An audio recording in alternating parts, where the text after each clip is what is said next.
ایک لفظ زبان پہ لغت کا لفظ ہے کہ بھیک الگ کیفیت ہے، لیکن ہم ان کے بعد ہر دعا میں لفظ شامل ہوتا ہے. اور ہماری دعائیں کیا، ائمہ نے دعائیں مانگی ہیں، جو بزرگان دین نے دعائیں مانگی ہیں، جگہ جگہ درود کے ساتھ دعا کا سلسلہ شروع ہو رہا ہے. بلکہ دعا کے آغاز میں بھی درود ہے، دعا کے آخر میں بھی درود ہے. یہ سلسلہ ایسا ہے کہ معلوم ہوتا ہے کہ ہم دعا کے آغاز میں بھی درود ہے، دعا کے انتہا میں بھی درود ہے، اختتام میں بھی درود ہے، اور درمیان میں دعا ہے. تو ہم اگر دعا مانگ رہے ہیں تو بطفیل محمد و آل محمد صلی اللہ علیہ مانگ رہے ہیں، درود کے ساتھ دعا مانگ رہے ہیں، درود پر محمد و آل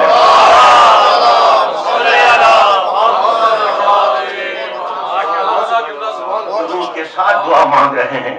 درود کا انداز بتایا ہے انہی ہستیوں نے، اور آپ دیکھیں کہ ان کا انداز دعا ایسا ہی ہے، ان کا انداز دعا ایسا ہی ہے. ایک سلیقہ دعا دے دیا، عبادت کا قرینہ بتا دیا، عبادت کا ڈھنگ بتا دیا، عبادت کا انداز بتا دیا. آج ظاہر جس ہستی کی نسبت سے یوں تو ہر لمحہ ان سے وابستہ ہے، لیکن خصوصیت سے یہ تاریخ جو آ رہی ہے، یہ سلسلہ جو گزرا اور ابھی بھی مزید گزر رہا ہے، یہ سارا اس ہستی سے وابستہ ہے جس نے عبادتوں کا قرینہ بتا دیا ہے، عبادتوں کا قرینہ بتا دیا ہے. اور آپ دیکھیں کہ اللہ نے کیا شرف عطا کیا اس ہستی کو جس نے عبادت نہیں کی ہے. بڑی بڑی ہستیاں ہیں، کہاں کہاں عبادت گزار بنتے ہیں، سب نے عبادت گزاریاں کی ہیں، سب نے عبادت گزاریاں کی ہیں، لیکن ہمارا سلام ہو اس کو کہ سب کی عبادتیں بہت بڑی بڑی باتیں، لیکن زین العابدین تو ایک ہی سامنے آیا ہے، العابدین تو ایک ہی سامنے آیا ہے. بہت بہت عبادتیں کی ہیں، بہت بہت عبادتیں کی ہیں، لیکن زین العابدین تو ایک ہی سامنے آیا ہے. بارلا تیری بارگاہ میں بڑے بڑے سجدے کیے گئے ہیں، بڑے بڑے سجدے کیے گئے ہیں، لیکن سید الساجدین تو ایک ہی ہے. تیری بارگاہ میں بڑے بڑے عابد آئے ہیں، بڑے بڑے عابد آئے ہیں، لیکن عابد بیمار تو ایک ہی آیا ہے. یہ لفظ میرے دیے ہوئے نہیں ہیں، یہ لفظ کس نے دیے ہیں؟ اسی بارگاہ سے عطا ہوئے جس کی بارگاہ میں گزر.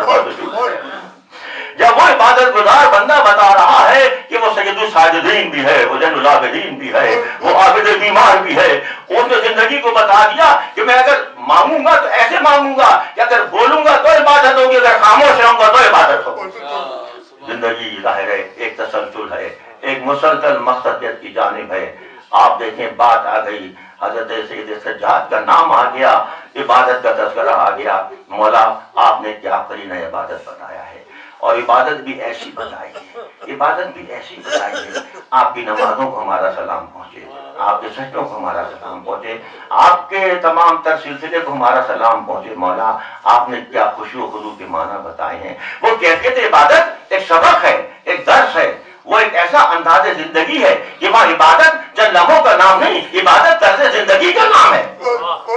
عبادت چند لمحوں کا نام نہیں، عبادت طرز زندگی کا نام ہے، عبادت طرز فکر کا نام ہے، عبادت بود و باش کے انداز کا نام ہے. جب یہ سارا سلسلہ سامنے آئے تو پھر وہاں وہ عبادت گزار بندہ سامنے آ جاتا ہے جس کی زندگی اس انداز سے گزر رہی ہے کہ محراب منبر میں ہے، محراب منبر پہ ہے. واقعات آپ کے سامنے ہیں، میں تفصیلاً نہیں بیان کر رہا، صرف اشارتاً بیان کرتا جاؤں گا. ہمارا بچہ ان واقعات سے باخبر ہے، لیکن سنتے جائیے اور دیکھیں کیا سعادتیں حاصل کرتے جائیے. غور کیجیے گا کہ محراب عبادت میں ہیں، اور کیا جملہ ہے تاریخ انسانی میں اور تاریخ کی کتابوں میں اور فکر کی کتابوں میں. میرے یہاں لکھنے والے تشریف فرما ہے، یہاں صاحبان سخن تشریف فرما ہے. کوشش ہوتی ہے کہ ایسے موضوعات آتے رہیں جس پہ اور لکھا جائے اور بولا جائے اور سوچا جائے. اب آپ دیکھیں کہ کیا فکر دی ہے مولا نے. محراب مسجد میں ہے، مولا کو اطلاع دی جاتی ہے کہ آپ کے گھر میں آگ بھڑک اٹھی ہے. روزمرہ کا معاملہ باقی ہے نا، بڑا موضوع بچے پڑھتے کتابوں موجود ہے کہ آگ بھڑک اٹھی ہے اور مسجد پہ عبادت ہے اور کوئی توجہ نہیں فرما رہے ہیں. جب نماز مکمل کر چکتے ہیں تو پھر بات ہوتی ہے اور پھر بتایا جاتا ہے کہ ہم نے تو آپ کو بتایا تھا کہ گھر میں آگ بھڑک اٹھی تھی، لیکن آپ نے کوئی توجہ نہیں فرمائی. اب مولا نے کیا جملہ دیا ہے تاریخ انسانی کو، اہل ادب کو، اہل سخن کو، اور وہ جملہ یہی ہے کہ تم گھر کی آگ بجھانے کی بات کر رہے تھے، میں آخرت کی آگ بجھانے میں مصروف تھا. یہ ہے اہل عبادت، یہ ہے فلسفہ عبادت، یہ ہے درد زندگی عبادت کہ تم میں آخرت کی آگ بجھانے میں مصروف تھا. جب یہ سلسلہ سامنے آ جائے